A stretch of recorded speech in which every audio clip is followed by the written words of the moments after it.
everyone, welcome back to my channel. If you don't know me and this is the first video you watch, I was a Ryanair cabin crew. I made some videos about it, so if you're thinking about applying or if you're just curious about the cabin crew life, go check them. But today I decided to make a list of 5 pros and 5 cons of being a Ryanair cabin crew, so that if you're thinking about applying and you're not sure about it, maybe this can help you. Let's start with the positive thing. Probably the most important pro, that is you can work in Ryanair without experience in aviation. It's a perfect company if you don't have experience and if you're just starting and you want your first job in aviation. If your goal is maybe working in an airline like Emirates, where they ask people to have at least 1 year of experience in aviation, maybe start with Ryanair, because I'm not saying that it's easy to be hired, because there's the training course and you have to study, you have to pass the training course, but it's probably easier than other companies to have access to the training course. So yeah, I think it's the perfect company if you're just starting in aviation. Another pro is that the training course is free.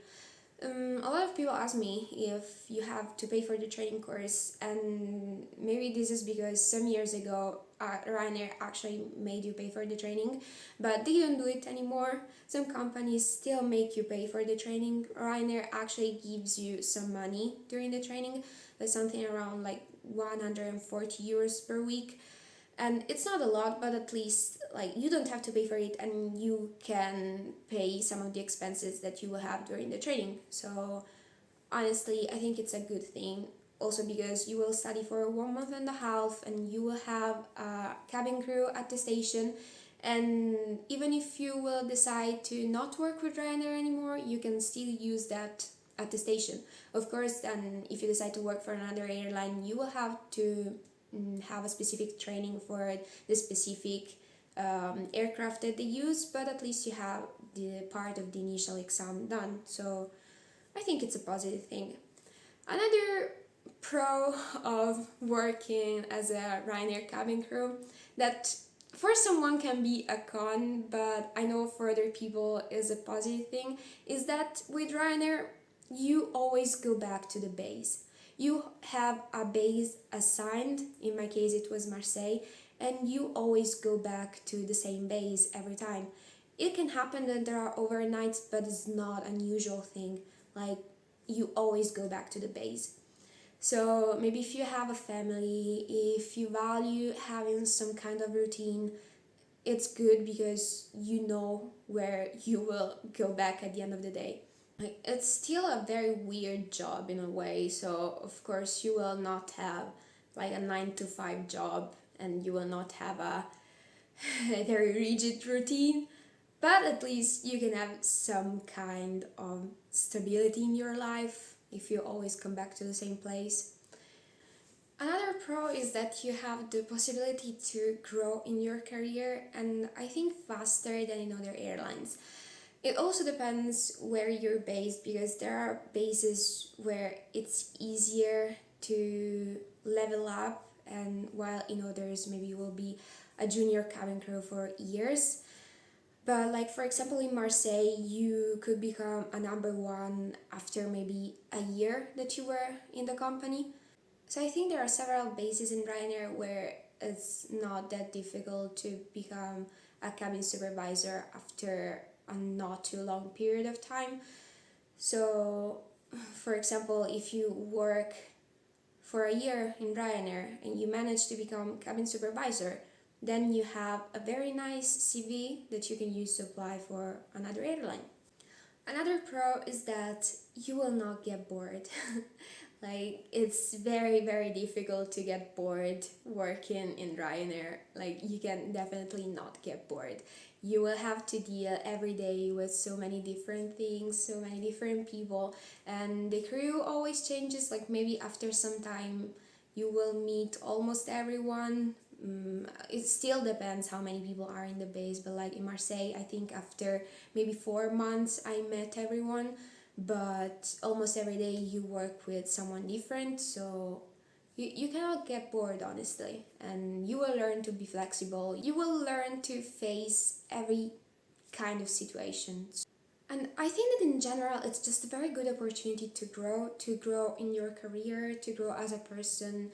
You will learn so much and you will never get bored. So I think it's a kind of a good deal.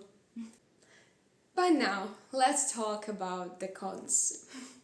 So, as I said before, the fact that you always go back to the same base for someone can be a pro, but for someone it can be a huge con because, of course, if you're expecting the Instagram cabin crew life where you stay for 5 days in a 5-star hotel with a swimming pool, like just being there with the sun, it's not gonna happen. I'm sorry, it's not happening with Ryanair. You always go back to the same base.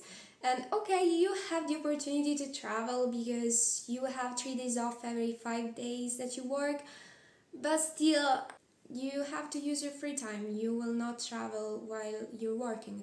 When you're working, you're just working. There is no travel in between. So I'm sorry, it's probably not the most aesthetic cabin crew life.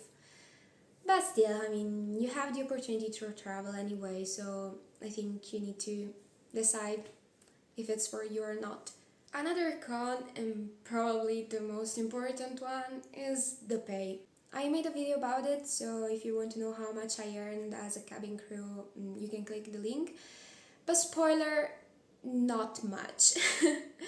Or at least not enough for everything I was doing and not enough for all the hours I was working. So the pay is a huge con. I mean, it was an okay pay, but I don't think it was enough. Another con is that the job is just very exhausting. I was just so exhausted at the end of every day and I just wanted to go to sleep. And like, I cannot count the times that I was sitting on the jump seat in front of the passengers and I was trying so hard to not close my eyes because seriously I just wanted to sleep.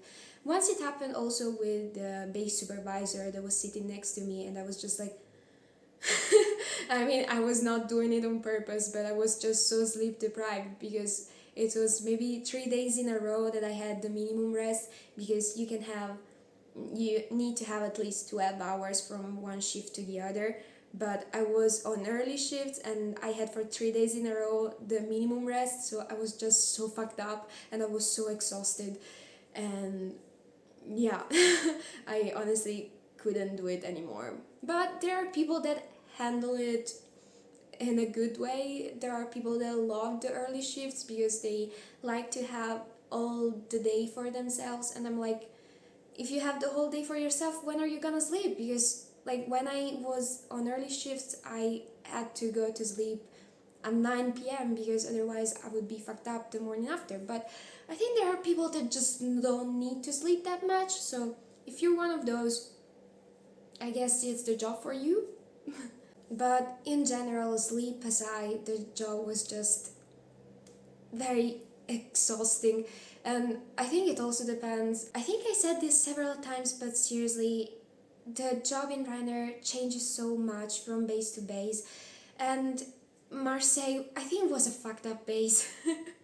I think one of the problem in Marseille was that there were 11 destinations to Morocco, and Moroccan flights are more difficult than others, especially because there are many children on board. Like seriously, there were so many children. And the problem is that if you have a kid and you book a flight online, the website will assign you random seats. But there are several seats on the plane where kids are not allowed to sit, for example at the emergency exit rows.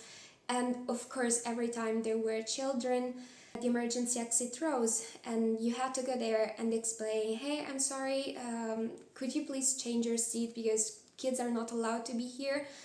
But remember that I was based in Marseille and I do not speak French. I did not ask to be there, they randomly assigned me there. And I had to explain to people that they had to change their seat. But the fact was that there were kids everywhere, so like you had to play Tetris with passengers and you did not know where to put people because there were kids everywhere, but kids could not sit at the emergency exit rows and it was just chaos. And also people had so many bags And like, of course, every time people were stuck in the cabin and like you were trying to make them move, but they could not move because there were bags and people, and it was just so exhausting. And I entered into so many fights with my cabin supervisors because I was trying to solve the situation in a language that I do not speak, and they were like, move, we need to go, because you have 25 minutes of turnaround from when you disembark the passengers to when you embark other passengers. So we did not have time, but I mean, I'm trying to explain to people that they have to move in a language that I don't know, and they will not listen to me even because I'm a woman. And unfortunately, most of the times they were not listening to you. If you did not speak their language and you're a woman, like, you're useless, you count nothing, and they were not listening to you. And I was in the middle of the cabin, just I did not know what to do because they were not listening to me, and the cabin supervisor was screaming at me. And I just arrived at the end of the day that I was so stressed and I wanted to sleep, and honestly, it was stressful. Okay, it was stressful. I think I gave the idea of how stressful it was, or maybe not, but it was stressful. Another con is that you don't really have many benefits. When I started, cabin crew didn't even have water on board. You could not have free water, you had to pay for it, €3 per bottle. Then, okay, there were the, how are they called, like the machines that give you drinkable water in the crew rooms, so you could fill up your bottle and use that. But if you forgot to bring your own water, or if you finished it during the flight, then you had to pay for other water. And I think it was seriously fucked up, and actually they changed it, I think after 2 or 3 months that I was there. So at some point cabin crew could have free water, but for 2 months we couldn't. Like, from one point of view it was also a positive thing because people were not using too much plastic, and I like that. When they gave free water, they just forgot they had a reusable water bottle and they just started using plastic, and it made me sad. But I mean, we had to have free water. And of course, we didn't even have free meals on board. You had to bring your own lunch or your dinner based on which shift you were doing. And I think it's a bit sad because other airlines have free meals on board for cabin crew. So I don't know. You don't really have many benefits. And there was also the fact that, okay, we had discounted flights, but for example, pilots had free flights. So if you give free flights to pilots, could you please give free flights also to us? I mean, I would have liked free flights and not just discounted, but I mean, it was something at least. But in general, yes, you do not have many benefits working with Ryanair. Another con is that the environment can be competitive, and I think I was lucky because honestly I liked almost all of my colleagues, and I don't think in Marseille we were so competitive. But I've heard stories from people who are based in London Stansted or in Dublin, in bigger bays, where you had to sell a lot to be noted because they give you transfers or promotions based on how much you sell.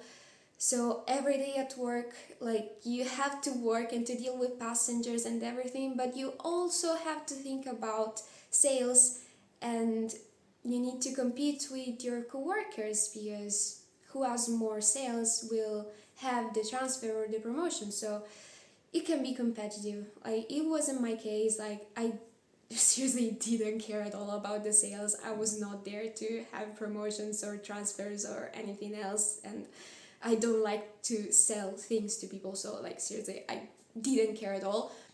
But sometimes there could be people who were just a bit too competitive, I think, and the vibes were not right. Like, there were so many negative vibes because you knew that your colleague just wanted to sell, and maybe they were putting all the sales in their VPOS, so at the end of the day they had more sales than you. And this wouldn't happen in an airline that doesn't sell things on board. But I mean, Ryanair is a low-cost airline and they have to make money somehow, so of course they sell things on board. But this can result then in cabin crew being so competitive that it really ruins all the mood, and it's already a very stressful job. So if you also put the fact that people are competitive, you really arrive at the end of the day and you're just very tired. Okay, those were my pros and cons. I hope I didn't scare you, but at least now you can make your decision and I don't know, weight the pros and the cons and decide if this is something that is for you and if something that you want to do. As I said in another video, for me it was a very nice experience. I know that there are a lot of cons. I know that it's not the job of your life. Like, I wouldn't do this forever, and in fact I resigned and now I'm working in a library because like I don't think I'm an introverted person, because I wouldn't be on YouTube if I was, but I'm not even those extroverted people that need to be around people every single second of their life. So now I need time to recharge, and I think I need at least a year to recharge from all the people I've been around working in Ryanair. So I'm working in a library now, but it was a very nice experience, seriously. So okay, yes, maybe there are several cons, but I think the connections that you make while you work there and all the things that you learn and all the place that you can visit, I mean, I think it's worth it, but you decided. Thank you for watching, and good luck if you will try to apply for Ryanair, and see you again in another video, I think.